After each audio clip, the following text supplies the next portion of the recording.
The laughter felt like shards of glass in her throat. Arya stood frozen at the edge of the grand hall, the weight of 1,000 ancient eyes pressing down on her, the silk of her wedding gown suddenly a shroud.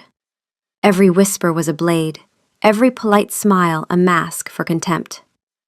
She had practiced this posture for months, chin high, spine straight, a perfect queenly grace. But now it was the only thing holding her together, as the foundations of her new life turned to dust beneath her feet. She searched for his face in the glittering sea of the royal court. Her husband of 3 hours, King Damien Valamont. He was there, by the gilded throne she was meant to share, lifting a crystal goblet of blood wine to his lips. His eyes, the color of a stormy sea she had once longed to drown in, were unreadable. He saw her. He had to see her. He had to hear the venom in his sister's voice, the casual cruelty that dripped from her words like poison. Arya was a vampire of a common bloodline, a fact she had never been taught to be ashamed of until this very night. Damien was the eternal king, his lineage a pure, unbroken thread stretching back to the first night. She had believed their love was a bridge between those two worlds, a testament to something stronger than ancestry. What she did not yet know, what she would only piece together in the long, bitter years that followed, was that the bridge had been mined before she ever set foot on it. Queen Rose had never opposed the marriage itself. She was far too shrewd for that. Blocking the wedding would have turned Damien into a romantic rebel, a lovesick king defying his mother. The court would have rallied behind him out of sheer sentimentality. No, Rose had let the wedding happen. She had smiled through the ceremony, worn a gown of pale gold, and toasted the happy couple with exquisite grace. Her objection was never to Arya's presence, it was to Arya's influence. The deal she had struck with her son was elegant in its cruelty. Marry your commoner if you must, but she will be ornamental, not political. She will sit beside the throne but never touch it. And if anyone in that court questions her fitness to be there, you will let them. You will not defend her. You will let the court establish on the very first night exactly where your little bride stands in the hierarchy. Damien, who had spent 3 centuries holding his fractured kingdom together with political compromise and sheer stubbornness, had accepted the bargain. He told himself it was temporary. A single evening of cold shoulders, and then he would bring them around, slowly, diplomatically. Arya was strong. She could endure one bad night. He would make it up to her. He would spend the next century proving his family wrong. He was right about one thing. She was strong. Just not in the way he expected. But that ugly arithmetic was hidden from her now. All she saw was her husband's silence, and it was deafening. The narrative began not with a bang, but with a whisper. Princess Vespera, Damien's younger sister, had glided towards Arya, her own gown a shimmer of obsidian that seemed to drink the light from the grand hall. Vespera was not stupid. Vespera was, in fact, dangerously intelligent, and her cruelty had the precision of someone who had been studying the art of the social kill for 300 years. She did not insult Arya. That would have been crude. Instead, she complimented her. "What a lovely gown," Vespera said, reaching out to touch the hand-spun silk, the delicate seed pearls Arya's own mother had spent a year sewing into the bodice. Her fingers lingered on the fabric with the tender care of someone handling something fragile and old. "Is this the Ashford weave? My grandmother had a set of bed linens in this exact pattern. She was very fond of them." A pause, perfectly timed. It's so refreshing to see someone honor the old domestic crafts. The courtiers nearby heard every word. Vespera hadn't called the gown cheap. She had called it charming, the way one calls a child's drawing charming. She had placed it, gently and precisely, in the category of things that are admired from a safe distance by people who would never wear them. Arya felt the heat creep up her neck. She understood the game. She simply hadn't expected it to begin so soon. "You're very kind, Vespera," she replied, keeping her voice light. "I'll be sure to pass your compliments to my mother. She made every stitch." Did she? Vespera's eyes widened with a warmth that stopped several degrees short of her pupils. How wonderful. Family is so important. She leaned closer, conspiratorial, sisterly. You must tell me all about your family's traditions. I find the customs of the outer provinces fascinating. Damien never tells me anything. It was masterfully done. In 30 seconds, without a single unkind word, Vespera had established Arya as a curiosity, a quaint artifact from a lesser world that the princess found interesting, the way one finds interesting a beetle preserved in amber. The courtiers' smiles were polite, attentive, and merciless. They understood. Arya's gaze flew to Damien. He was watching the exchange from across the hall, goblet in hand, his expression pleasant and untroubled. A knot of ice formed in her stomach. Nearby, she caught a fragment of hushed conversation between two ancient lords, Lord Aldrich of House Ashbourne and his companion, their voices low and unhurried. "Quite pretty, the new queen," Aldrich murmured, swirling his goblet. "Her mother's line connects to the Sunstone clans, I'm told. The mountain families." His companion raised an eyebrow. Useful connections, those. If one were in the business of hauling ore. A delicate pause. "I suppose the king sees something we don't." Aldrich's smile was thin as paper. He always has been sentimental. Arya filed the words away without understanding their full weight. The Sunstone clans. A loose alliance of common-blood vampire houses who controlled the mountain passes south of Valamont. Her mother's mother had been born among them, before she'd crossed into the lowland cities and married a vampire of modest means. It was a piece of her heritage she'd never thought twice about. She did not yet know that those clans controlled the passes that fed half of Valamont's trade routes, or that a marriage alliance with her bloodline could have secured the southern border for 1,000 years. She did not yet know that the very thing they dismissed would be the thing that destroyed them. Then came Rose. The Queen Mother did not glide or sweep or make an entrance.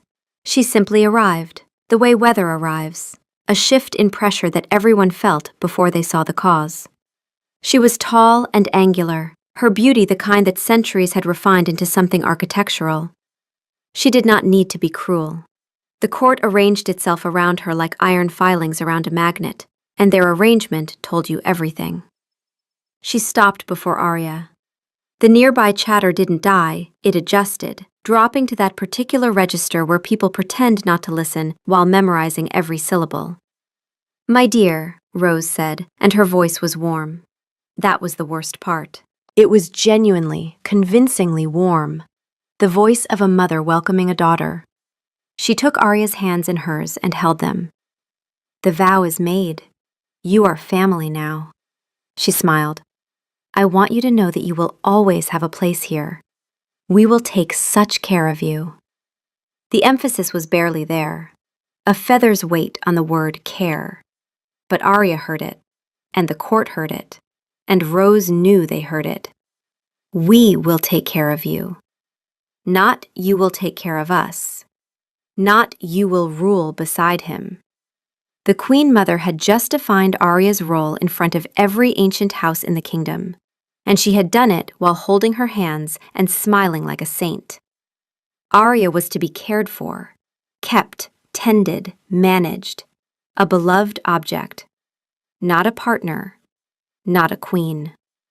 Rose released her hands with a gentle squeeze and moved on, leaving behind the faint scent of night-blooming jasmine and the absolute certainty that Arya had just been put in a glass case, gently, with the lid clicked shut. And in that moment, the love she felt for Damien, a vast and luminous thing that had filled her entire world, began to curdle. It turned sour, then bitter, then cold. She looked at him, a desperate, silent plea across the marble floor. "Say something, please, for me, for us." He met her gaze. For a single, stretched second, the world held its breath. She saw something flicker in his eyes, a shadow of conflict, a ghost of the man who had courted her in secret, who had sworn her blood was the most precious thing he had ever tasted. He had told her his family was traditional. He had warned her they might be reserved. He had not warned her that their warmth would be the most sophisticated weapon in their arsenal, and that he would stand by and watch them smother her with it. He raised his goblet again, the ruby liquid catching the light of the chandeliers. He took a slow, deliberate sip. And in that gesture, in that small, simple act of turning away, her world shattered. The silence was his answer. It was his choice. He had chosen his mother, his sister, his court, his ancient bloodline. He had chosen everything that was not her. The pain was a physical thing, a crushing weight on her chest that made it impossible to breathe. The air, thick with the scent of lilies and beeswax, felt toxic. She could taste ashes in her mouth. The pearls on her gown felt like stones, dragging her down. She wanted to run, to scream, to tear the dress from her body. But she was trapped. Trapped by decorum, trapped by the vows she had just spoken, trapped by the hopeful, foolish love of the woman she had been an hour ago. So she stood there, an effigy of a queen, and smiled. It was the hardest thing she had ever done. She smiled as Vespera preened, as Rose held court, as the ancient vampires of the Valamont line looked through her as if she were made of glass. And through it all, she watched her husband. He mingled, he laughed, he accepted congratulations. He performed the role of the king flawlessly. He just refused to perform the role of her husband. Every moment was a new lesson in the vocabulary of exclusion. A duke bowed and asked, with seemingly genuine interest, whether she had traveled far for the wedding, as if she were a guest, not the bride. A countess touched her arm and said she must find the adjustment overwhelming, offering to send a lady-in-waiting to help her learn the protocols, her kindness indistinguishable from pity. A group of ancient lords fell silent as she approached, then resumed their conversation a beat too late, on a different topic, with smiles a shade too bright. None of it was cruel, all of it was lethal. Each interaction was a fresh paper cut, and the salt was in their politeness. And with each one, the ice in her veins spread, freezing the hurt into something harder, something colder, something that would, in time, become strength. She remembered his promises, whispered in the moonlight of her family's humble garden. Your blood is life, Arya. It's not common, it's real. He had kissed the inside of her wrist, a gesture of profound intimacy. With you, I feel alive for the first time in 1,000 years. My court? They live in the past. You are the future, our future. Lies, all of it. Or perhaps he had believed them then, in the safety of the shadows. But here, under the impossibly bright lights of his own legacy, the truth was stark. He was a king first, and a man second. And a husband? He was not one at all. The reception dragged on for an eternity. Each minute stretched into an hour, each polite nod a monumental effort. She was an island, adrift in a hostile sea, and the lighthouse that had promised her safe harbor was dark. When the time finally came for the king and his new queen to retire, a collective knowing sigh seemed to pass through the court. The performance was over. Now came the consummation. The final seal on the bargain. Damien approached her then, the first time he had come near her since the ceremony. He offered his arm, his face a carefully blank mask. My queen, he said, his voice a low murmur that was for her, yet felt as public as his mother's pronouncement. She placed her hand on his arm. His touch, which had once sent fire through her veins, was cold.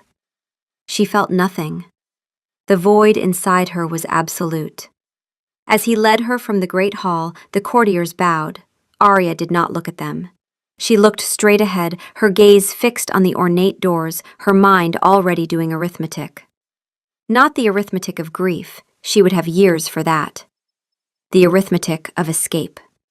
How many guards patrolled the east wing? Whether the servants' corridor near the kitchens connected to the outer wall? The name of the stable hand who had smiled at her, genuinely smiled, when she'd arrived 3 days ago. A woman who had been abandoned by love could afford to weep. A woman who intended to survive needed a floor plan. The bridal chamber was a masterpiece of opulence, a room designed to impress and intimidate. A vast bed, draped in velvet the color of dried blood, dominated the space. A fire crackled in a hearth carved from black marble. The air was heavy with the scent of expensive oils and old stone.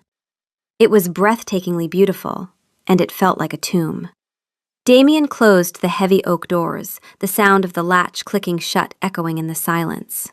The noise of the reception faded to a distant murmur. They were alone. He released her arm and walked towards the fireplace, his back to her. He stared into the flames, his posture rigid. The silence stretched, thick and suffocating. This was his chance. This was the moment he could turn, could explain, could beg for forgiveness, could rage at his family, could do something to prove he was the man she had fallen in love with. "They are of another time," he said finally, his voice quiet, strained. "Their ways are not our ways. They will learn to accept you." Arya felt a hysterical laugh bubble in her chest, and she choked it back. It would be a terrible, ugly sound. Learn to accept her? After being publicly branded as a genetic stain on his perfect family tree? He spoke of it as if it were a minor breach of etiquette, a spilled glass of wine. "And you, Damien?" she asked, her own voice startlingly clear, devoid of the tremor she expected. "Are you of another time as well?" He turned then, and she saw the conflict in his eyes again, closer now. He looked weary, ancient. "I am their king, Arya. I must keep the peace. My mother, she holds the loyalty of the old houses. Vespera is thoughtless. It was just words." "Just words?" The porcelain mask finally cracked. "Your mother held my hands and told the entire court that I would be cared for, like a lapdog being given a cushion. Your sister turned me into an anthropology exhibit. Every lord in that room smiled at me the way people smile at something they've already decided doesn't matter. Was that all just words?" She took a step towards him, her hands clenched at her sides. The carefully constructed queenly grace fell away, revealing the raw, wounded woman beneath. "I did not ask you to go to war for me, Damien. I did not ask you to disown your family. I asked for you to stand by me. I asked for the man who swore my blood was his future to show them that it was. I looked at you, and you looked away." "I did not look away," he said, and there was real conviction in his voice, the conviction of a man who had rehearsed this defense so many times he believed it. "I was managing the situation. You don't understand how the court works, Arya. If I had stepped in, if I had publicly corrected my mother or silenced Vespera, it would have been worse. It would have confirmed that you needed protecting. It would have made you look weak." "It would have made you look defiant," she said quietly. Something shifted in his face, a tightening around the eyes. He turned back to the fire. "That's not fair." "Did you make an arrangement with your mother, Damien?" The silence that followed was its own answer, but he filled it anyway. "I don't know what you mean." "You do." Her voice was very steady now. "She allowed this marriage. She smiled through the ceremony. She's never done anything without a reason in 500 years. So what was the price?" "There was no price," he said, and the way his shoulders stiffened told her everything his words refused to. "My mother has her views. I have mine. I married you, Arya. That is the statement. The rest is politics. It will settle." He believed it. That was the devastating part. He had genuinely convinced himself that the deal he'd made, whatever its exact terms, whatever quiet understanding had been reached in his mother's chambers, was not a betrayal, but a tactic, a temporary concession, the first move in a longer game that would, eventually, prove everyone wrong. He could not see that the game had already been lost the moment he agreed to play it on his mother's board. Arya stared at his back, at the rigid line of his shoulders, at the king who could not bring himself to name the thing he had done. He would never admit it, not tonight, not in a century. He would reframe it, soften it, bury it under layers of political logic until it looked like wisdom instead of cowardice. And she understood, with a clarity that was almost peaceful, that she could not teach him to see it. She could only decide whether to stay and watch him not see it, year after year, in a palace where she would be cared for like a beautiful, silent thing. The last embers of her love died in that quiet, undramatic moment, not with a shout, but with the soft click of understanding. There was nothing left to salvage, nothing left to save. He wasn't a monster. In a way, that would have been easier. He was a man who had done something unforgivable and lacked the courage to call it by its name. "I see," she said, and the coldness in her voice made him flinch. She began to unfasten the pearls at her throat, her fingers moving with a steady, deliberate calm. "I see everything now." She slipped the heavy necklace off and laid it on a polished mahogany table. Then came the diamond earrings, gifts from him. They clattered softly on the wood. She moved to the intricate fastenings of her gown, the one her mother had poured her love into. It felt tainted now, a costume for a role she refused to play. "Arya, what are you doing?" he asked, taking a step towards her, a flicker of genuine alarm in his eyes. "I am undressing, husband," she said, the word husband a bitter irony on her tongue. The heavy gown slid from her shoulders, pooling at her feet in a whisper of silk. She was left in a simple linen shift. She felt lighter, freer. She reached for the plain wool cloak she had spotted hanging on a hook by the dressing screen. A servant's cloak, probably left behind during preparations. Practical. Warm. Hers now. She walked to the dressing table and looked at her reflection. A stranger looked back, her eyes hollowed out, her face pale. She saw the heavy, ornate wedding ring on her finger, a circle of gold and diamonds, a promise of forever. She twisted it, the metal cold against her skin. With a final, wrenching pull, she slid it from her finger. She turned back to him, holding the ring out in the palm of her hand. "You speak of bloodlines and authority," she said, her voice even. "This ring, this title, this room, this is all part of that. It is not part of me. I will not be a weakness you have to manage. I will not be the quiet, smiling shame you hide in your castle."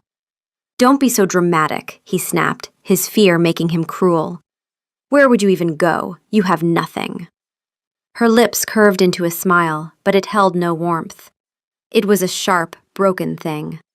"Oh, Damien," she said softly, "you are so wrong. I have everything you seem to have misplaced. I have my dignity. I have my self-respect." She closed her fingers around the ring. "And I have my freedom." She placed the ring on the mahogany table beside the pearls and the earrings, a neat little row of surrendered shackles, and pulled the servant's cloak around her shoulders. She had mapped the route in her head during the reception. The east corridor led to the kitchens. The kitchens had a service passage to the outer courtyard. The outer courtyard connected to a gate used by delivery carts, guarded by a single sentry, who, based on the empty bottles she'd noticed stacked behind his post during her arrival tour, would be half drunk on spiced mead by this hour. She walked past Damien, towards the doors. He just stood there, stunned into the same inaction that had condemned them. He watched her go, his face a mask of disbelief. Some part of him, the arrogant, royal part, simply could not fathom that she would actually leave. Where would she go? She was a common-blood nobody. She needed him. He was still calculating when the door clicked shut. Arya moved through the palace corridors with the unhurried calm of someone who belonged there. A servant's cloak, a confident stride, eyes cast slightly down, the universal camouflage of the help. 2 guards passed her without a second glance. Why would they look twice? No one escapes into a servant's uniform. The kitchen was warm and loud with the clatter of post-reception cleanup. She passed through it like a ghost, nodding once to a scullery maid who barely looked up from a mountain of dishes. The service passage smelled of old stone and root vegetables.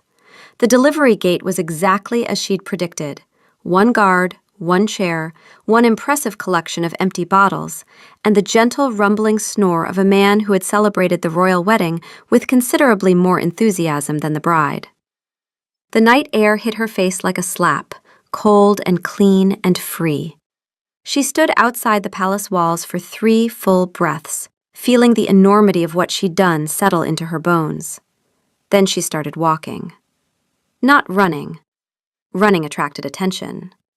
Walking, one foot in front of the other, into the vast and terrifying darkness, with no money, no name, no plan beyond away. For the first time in months, she could finally breathe. She did allow herself one small private indulgence as the palace lights shrank behind her. She laughed. It was a raw, broken sound, half sob and half genuine amusement, and it echoed off the empty road like a confession. "Well," she said to no one, pulling the stolen cloak tighter, "at least the dress was paid for." The first years were the hardest, and Arya refused to romanticize them. There was no montage of graceful reinvention, no cinematic sequence of a beautiful woman gazing pensively out of rain-streaked windows while learning to be strong. There was hunger. There was fear. There was a 2-month stretch in a coastal city where she slept in the crawl space beneath a tannery because it was the only place that didn't charge rent, and the smell was so catastrophic that even the rats had standards. She learned the brutal difference between solitude and loneliness, and she learned it in the least poetic way possible. Alone, in the dark, smelling like the underside of a cow. But she also learned that she was harder to kill than she'd imagined. Not just physically. Vampires were durable by nature, but in some deeper, more stubborn way. The part of her that had smiled through an entire evening of humiliation, that had mapped an escape route while her heart was breaking, that had walked past guards with nothing but a stolen cloak and an absurd amount of nerve. That part of her was made of something that didn't bend. She shed the name Valamont first, then Thorn. She became simply Arya, belonging to no one, which felt less like a loss and more like removing a splinter. She drifted through the lesser cities, the sprawling vampire settlements far from the gilded courts where no one cared about bloodlines as long as you paid your rent on time. She cleaned. She waited tables in blood wine halls. She spent one deeply educational year as a debt collector for a merchant consortium run by a sharp-tongued old vampire named Marta, who had survived 4 centuries by being meaner than anyone who owed her money. The job taught Arya more about economics, negotiation, and creative profanity than any university ever could. "You're wasted on collections," Marta told her one evening, watching Arya extract a 6-month overdue payment from a lordling who had been dodging them for a year. "You've got the face of a poet and the instincts of a loan shark. It's unsettling." "Thank you," Arya said, genuinely meaning it. It was Marta who pointed her toward the university. "You read everything that isn't nailed down," the old vampire observed, gesturing at the stack of borrowed books that had taken over Arya's desk. "Go get someone to pay you for it." She enrolled at the University of Ashenmere under a false identity. Arya Marin, mature student, interests in political history and economic theory, and discovered that the part of her mind the Valamont court had dismissed as clever was in fact genuinely brilliant. She devoured knowledge with a desperate thirst, studying strategy, politics, economics, military history, diplomatic theory, and, on one memorable occasion, an elective course in ancient poetry that made her cry for 3 straight days, and was, she later decided, the most useful thing she'd ever studied. You could not understand power until you understood what people loved. She finished her studies in a third of the expected time, wrote a thesis on trade route economics that her professor called the most terrifying piece of academic writing I have ever read, and was offered a position as a lecturer. She declined. She had not spent 5 years learning how power worked in order to teach about it from behind a podium. She became a consultant instead, a quiet, discreet advisor to minor courts and merchant houses who needed someone who could see 3 moves ahead. She was good at it, frighteningly good. She had the rare combination of a strategist's mind and a survivor's instincts. And she had one advantage that no amount of education could replace. She knew, from personal and excruciating experience, exactly what happened when powerful people chose pride over pragmatism. The pain did not disappear. It simply changed shape. In the early years, it was a knife, sudden, sharp, triggered by small things. A man's laugh that sounded like his, a scent of lilies, the color of storm-gray eyes in a stranger's face. She would freeze, the air knocked from her lungs, and for a moment she would be back in that hall, searching for a face that would not turn towards her. Later, it became a dull, chronic ache, like an old war wound that throbbed before rain. She learned that the opposite of love wasn't hate, it was indifference. And she cultivated indifference like a rare and delicate flower, watering it with work, with ambition, with the quiet satisfaction of becoming someone that the girl in the wedding dress could never have imagined. She did not look for love. She did not trust it. Love, in her experience, was a beautiful room with a locked door and no windows. So naturally, love came looking for her instead. And it arrived, as most truly important things do, in a deeply undignified fashion. It was in the winter court of Prince Arundel, lord of the frost-bitten Ashvale territories, 97 years after she had walked out of Damien's palace, that she met him. Emperor Dmitry Volkov of the northern Voron had not come to the Ashvale court to find a wife, a partner, or anything remotely romantic. He had come to negotiate a trade treaty for Chris Orr, and he was in a spectacularly foul mood about it, because his own economists had, in his words, produced projections so optimistic they bordered on fantasy literature. Arya was there, advising Prince Arundel on the history of Voron expansionism, because the prince was 200 years old, had the strategic instincts of a particularly sheltered house cat, and would have signed away half his treasury if left unsupervised. She was introduced to the emperor not as a potential conquest or a decorative object, but as the scholar Arya, the one who keeps telling me I'm going to go bankrupt, in the prince's cheerfully oblivious words. Dmitry Volkov was tall, with hair the color of polished silver, and eyes a startling pale blue, like glacial ice. He had the build of a man who still trained with his soldiers every morning, and the bearing of someone who had precisely zero patience for small talk. When he looked at her, he did not assess her beauty or her breeding. He looked at her as if he were reading a fascinating and potentially dangerous text. "The prince tells me you are an expert on my people," Dmitry said, his voice a low baritone, with none of the lilting, aristocratic cadence she associated with courts. It was direct, solid, and faintly annoyed, like a man who had been arguing with spreadsheets all day. "He also tells me you advised him against 3 of my key proposals." "I advised him that those 3 proposals would lead to the economic ruin of his kingdom within 50 years, Arya replied, meeting his gaze without flinching. "Your projections for Chris Orr yields are optimistic." A lesser ruler would have been offended. Dmitry laughed. It was a real sound, deep and unforced, and it startled her. Not because it was unexpected, but because it was warm. "Optimistic," he repeated, a slow smile spreading across his face.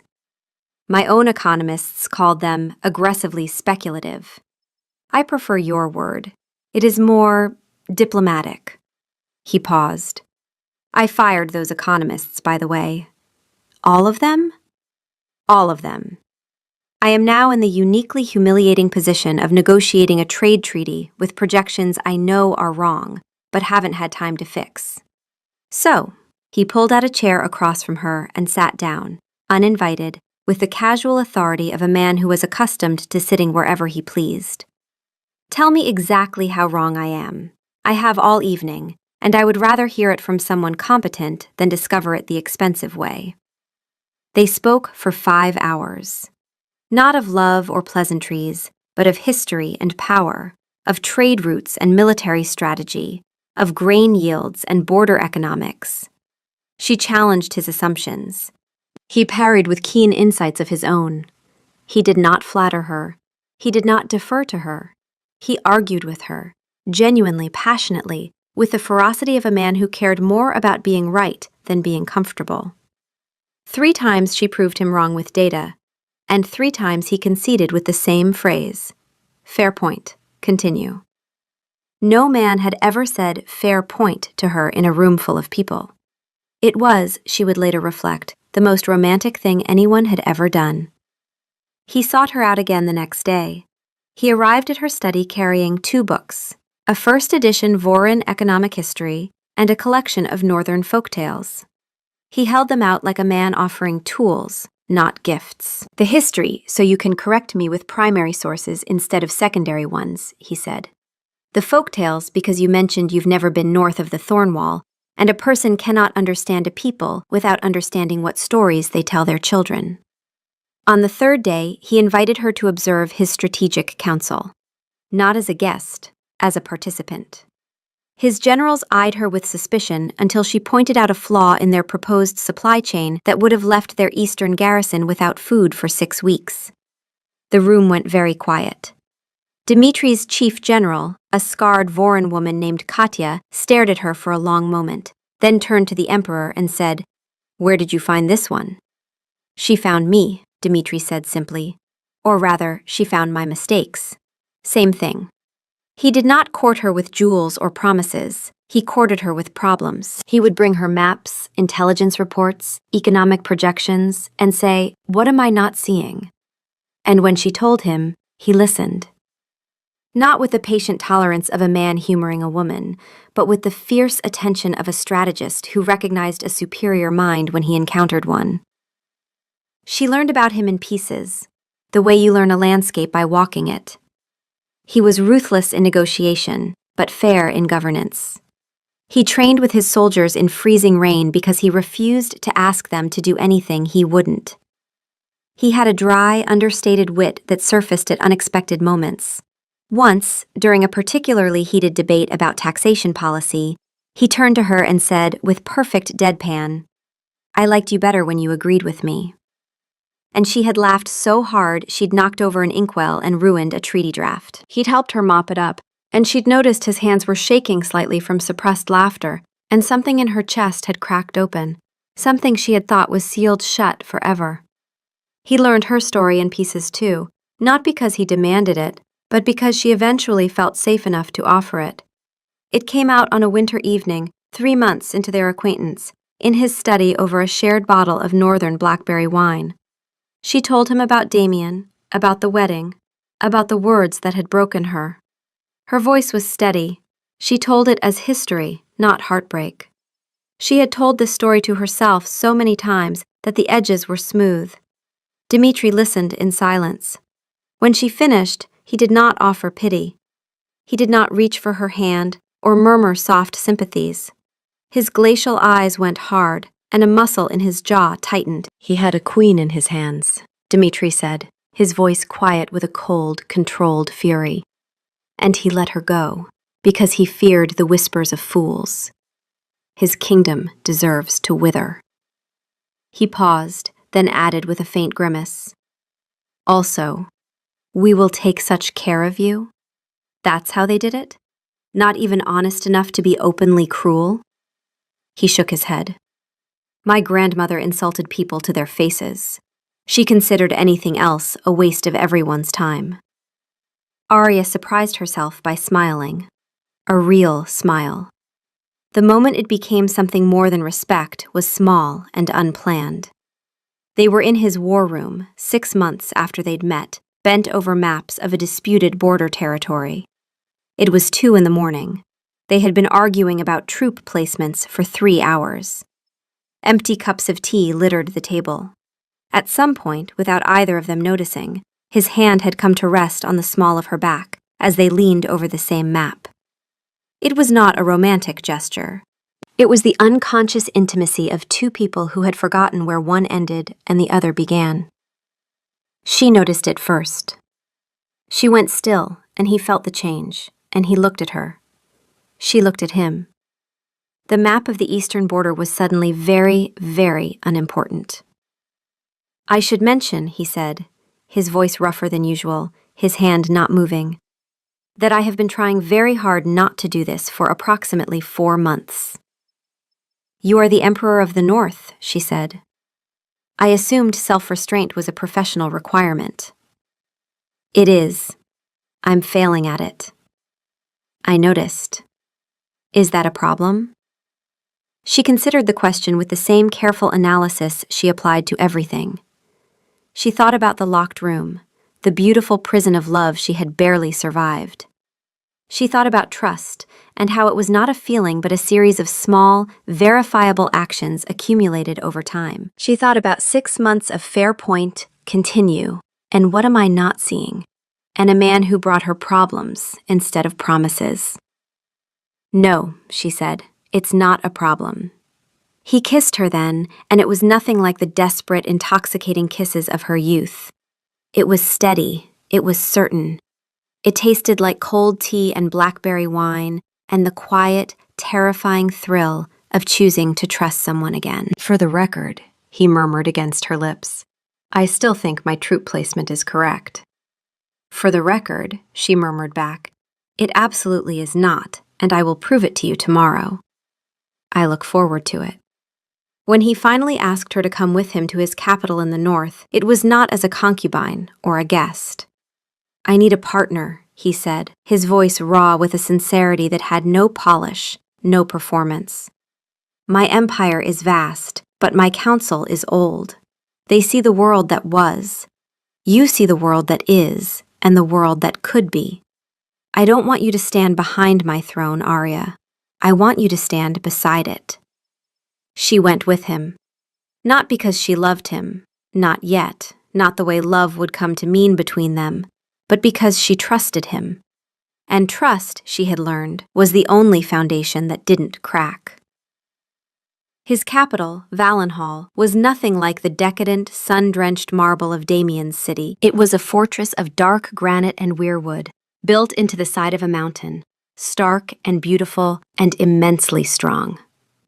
His court was not filled with sycophantic peacocks. It was made of generals, scholars, engineers, and spy masters, creatures of purpose who judged you not by your blood, but by your usefulness.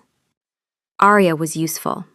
In her first year, she restructured the Empire's grain distribution network, preventing a famine in the Western territories. The solution was unglamorous, a series of regional storage depots and a revised transport schedule that her logistics team privately called the Arya Grid, but it saved 40,000 lives.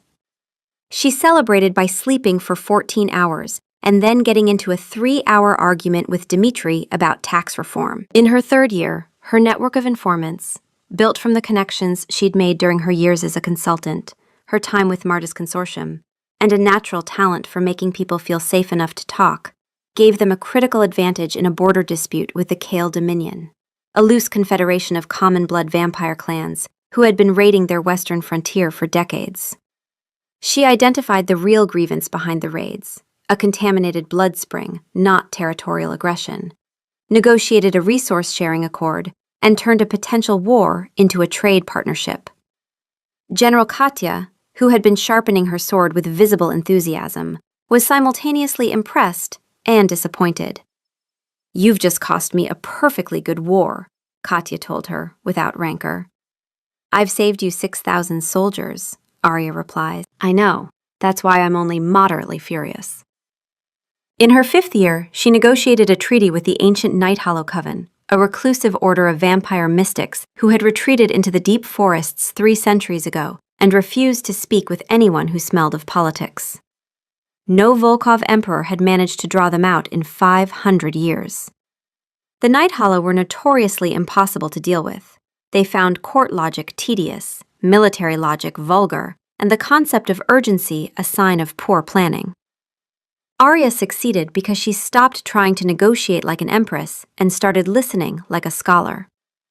She spent 3 weeks in their forest sanctuary, drank things she preferred not to identify, survived a welcoming trial that was either a test of character or an elaborate practical joke, she was never entirely sure, and emerged with a trade agreement, a Nighthollow emissary, and a newfound appreciation for fermented bloodroot wine. How? Dmitri asked, genuinely baffled when she returned.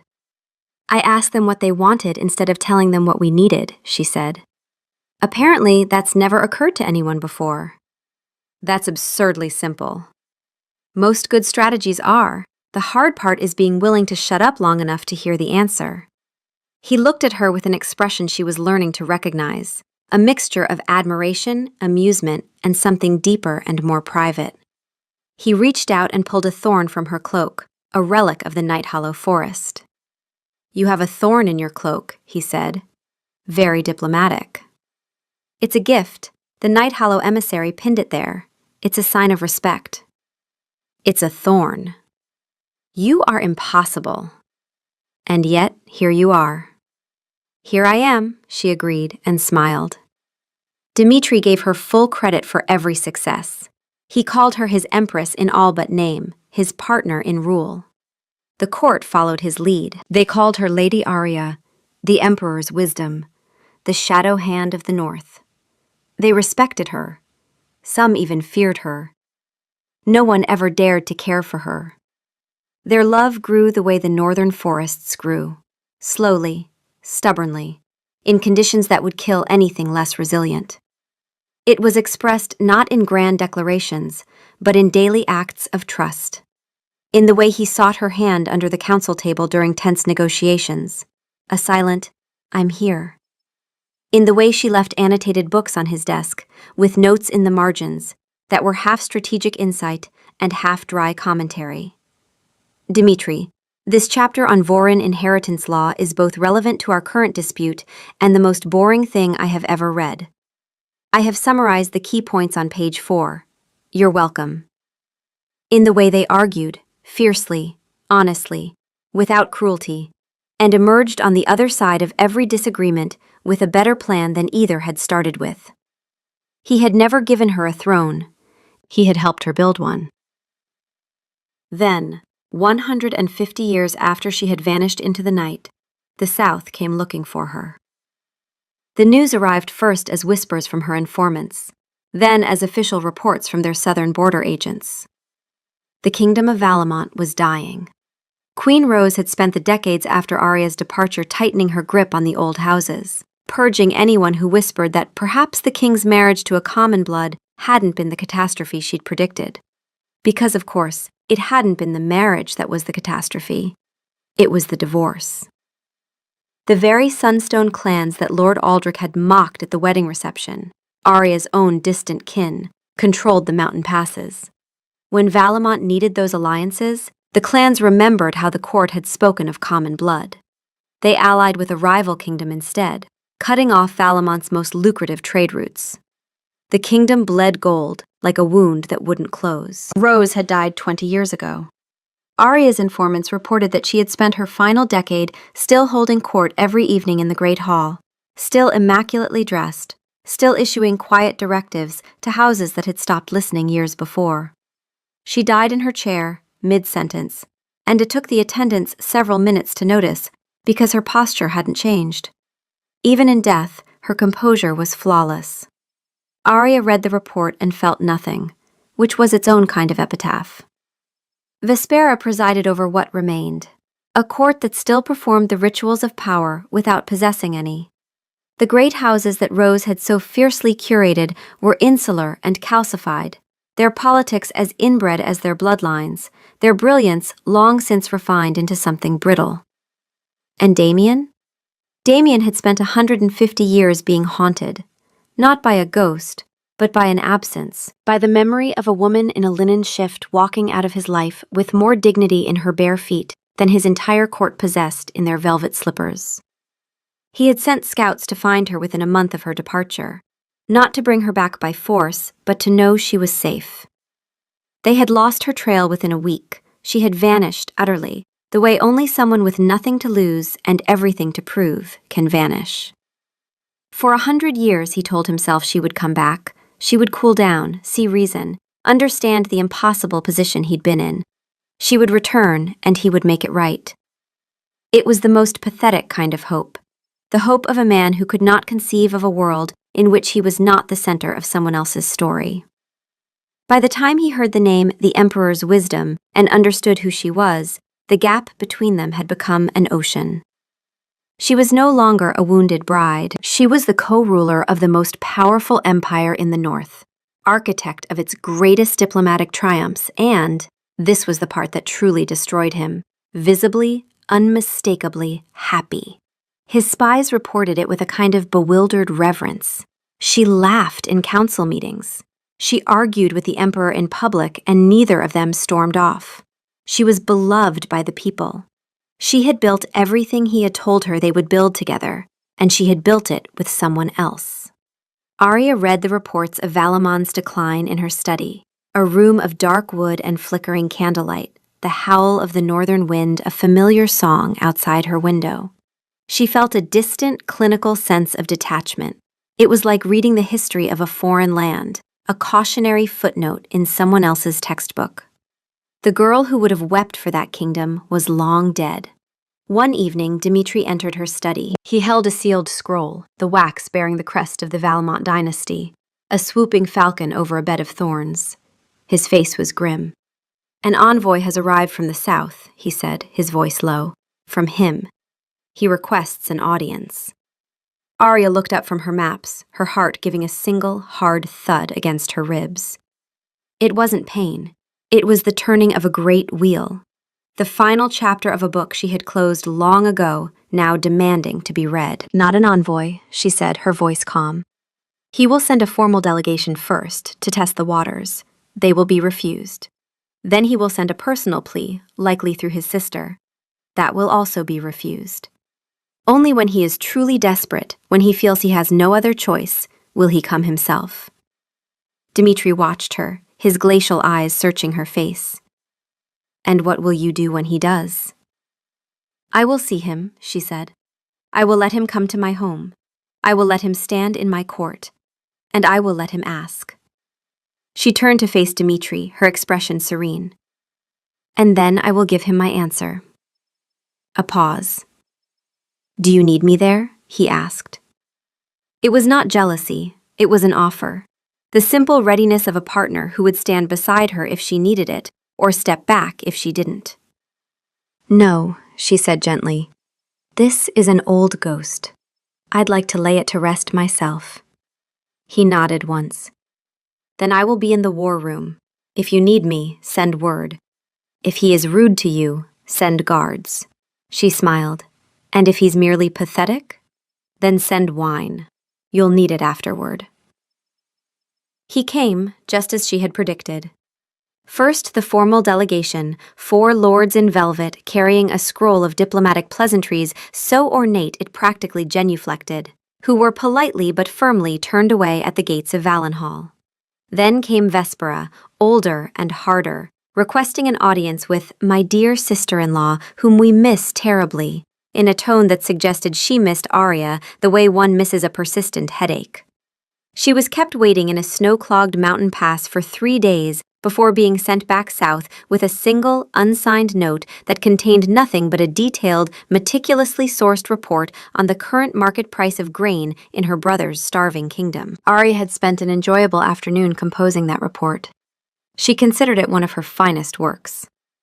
Finally, 2 months later, Damien Valmont arrived. He did not come with the arrogance of a king, but with the haggard humility of a man who had finally run out of alternatives. He had a small retinue, and he waited at the gates for a full day before he was granted permission to enter. Arya chose the setting for their meeting with care, not the grand throne room, where he might feel he was addressing a fellow monarch. She received him in the great library of Valenhall, her personal domain.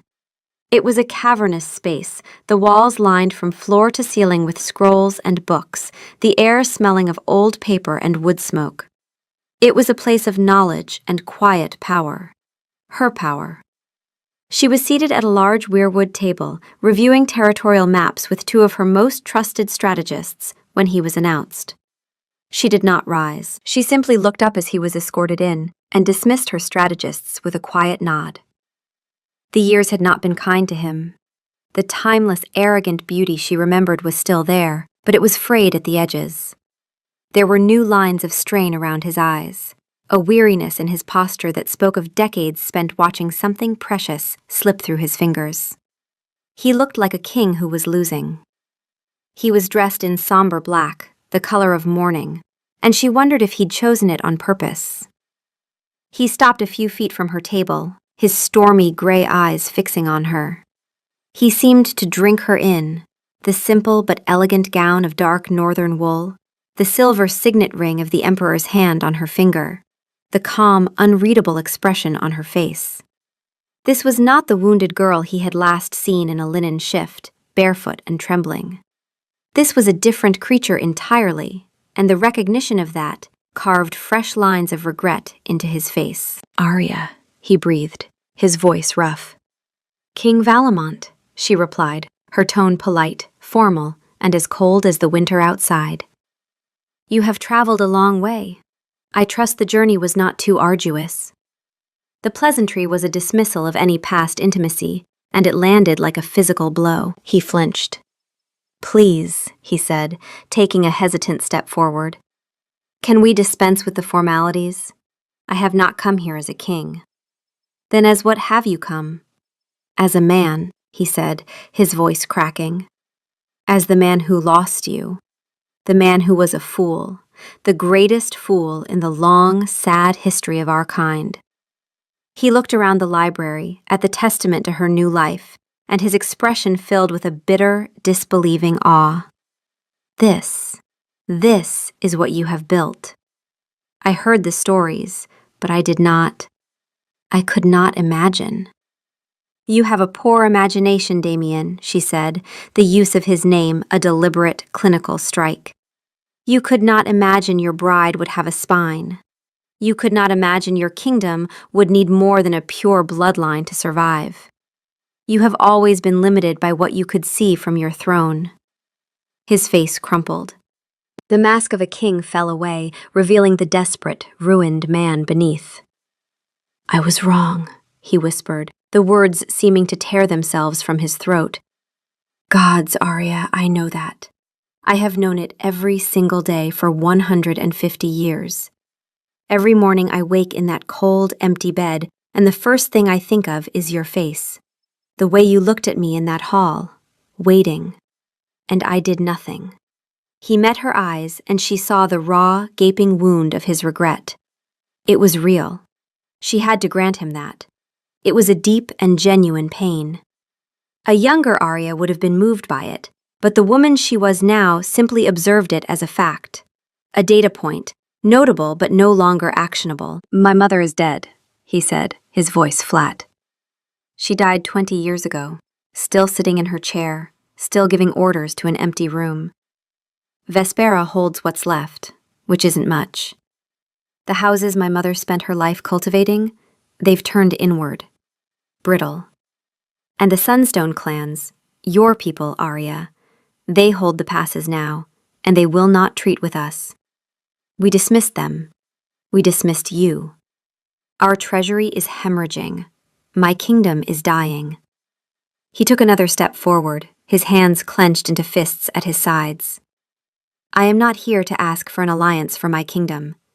I am here to ask for you. Come back. Come back to me. I will name you Queen Regnant. You will have absolute power. My court will bow to you. I will spend every day for the rest of eternity making it up to you. I love you, Arya. I never stopped." The words hung in the silent air between them. "I love you." The phrase that had once been the center of her universe. Now it sounded like a foreign language, the meaning lost in a poor translation. She allowed the silence to stretch, to become a weapon in itself.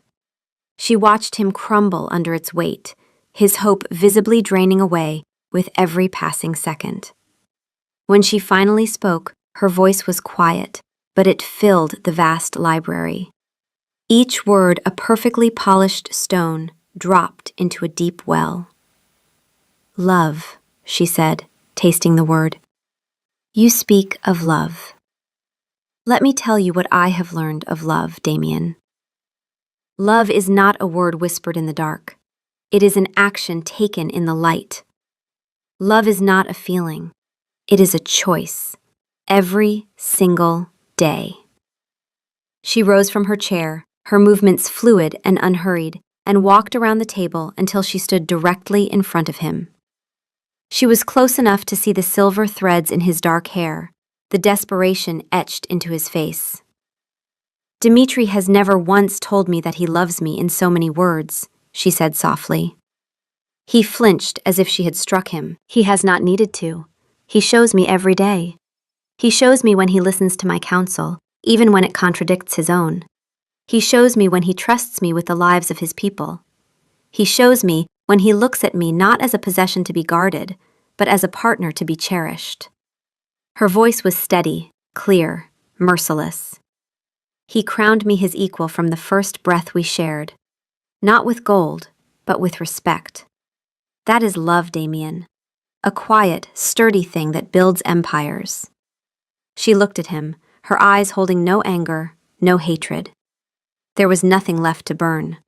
There was only the cold, clear truth. The love you offer is a desperate apology, a retroactive cure for a fatal wound. You want me to come back and save your kingdom. You want me to fix the mistake you made 150 years ago, when you sat in your mother's chambers and agreed, don't deny it, Damien, I've had a century and a half to work it out, that your bride would be decorative. You don't love me, Damien. You love the idea of my forgiveness. You love what I can do for you. No, he choked out, that's not true. Isn't it? She asked, her voice gentle, which was somehow more devastating than a shout. You had a wife, Damien. You had her love, her loyalty, her future. And you stood by in silence while your family shredded her for their own amusement. You let them humiliate your wife. She paused, letting the memory of that night settle over them like a shroud. So I let history humiliate your bloodline. The color drained from his face. The finality in her words was absolute. This was not a negotiation. This was a verdict. 150 years, she continued, her voice as calm and inevitable as a glacier. That is how long you waited. Not because you were searching for me. Your scouts lost my trail in a week, Damien. A girl in a stolen servant's cloak, and your entire intelligence apparatus couldn't find her. You waited because you believed I would come back on my own. You waited because you could not fathom a world in which I did not need you.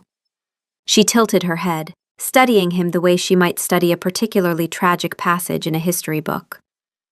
That is not love. That is entitlement wearing love's clothes. He opened his mouth.